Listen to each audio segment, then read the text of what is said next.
and with what hope they might look towards success in the fall?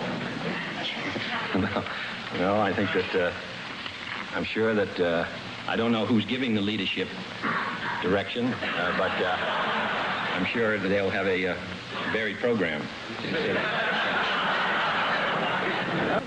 Most former presidents have put their official papers in libraries in their home states where they are not readily available to scholars and historians who come here to work with the Library of Congress and other agencies here.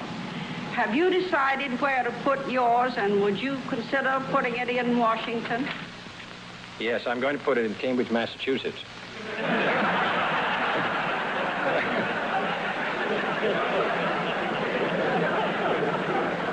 President, a recent lecture by Mr. Sorensen disclosed that we apparently fell down on the job at a recent press conference when you had prepared by recalling your own boyhood, apparently, your answer to a possible question about what you would think of corporal punishment in the District of Columbia schools. Could I make up for that slip now and ask you that question? I didn't, I don't know.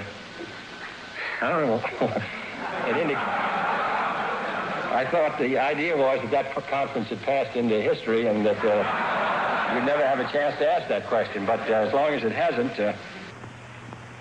President, your brother Ted recently on television said that after seeing the cares of office on you, that he wasn't sure he'd ever be interested in being the president.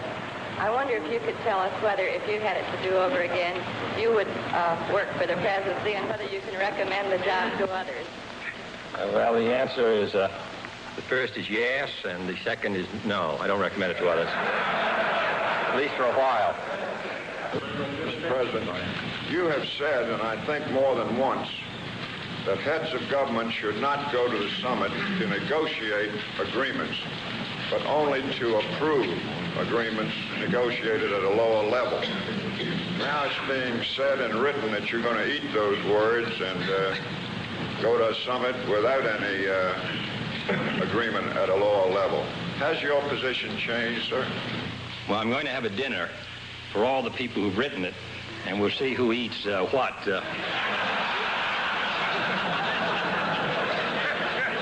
Since you permitted the telecast of press conferences, a great deal of attention has been paid to little things that occur, especially in the home offices of newspapers. Would you save us a couple of hours' work tonight and explain what the Band-Aid is doing on your right hand? Well, I cut my finger when I was cutting bread. Unbelievable as it may sound. Mr. President, you have said that you are in favor of the two-term limit to the office of the presidency. Now, how do you feel about former President Eisenhower's suggestion that the terms of congressmen also be limited? It's the sort of proposal which I may advance in a post-presidential period, but not right now. President, it's been a long time since a president and his family have been subjected to such a heavy barrage of teasing and fun-poking and satire. I mean, there have been books on backstairs at the White House and cartoon books with clever sayings and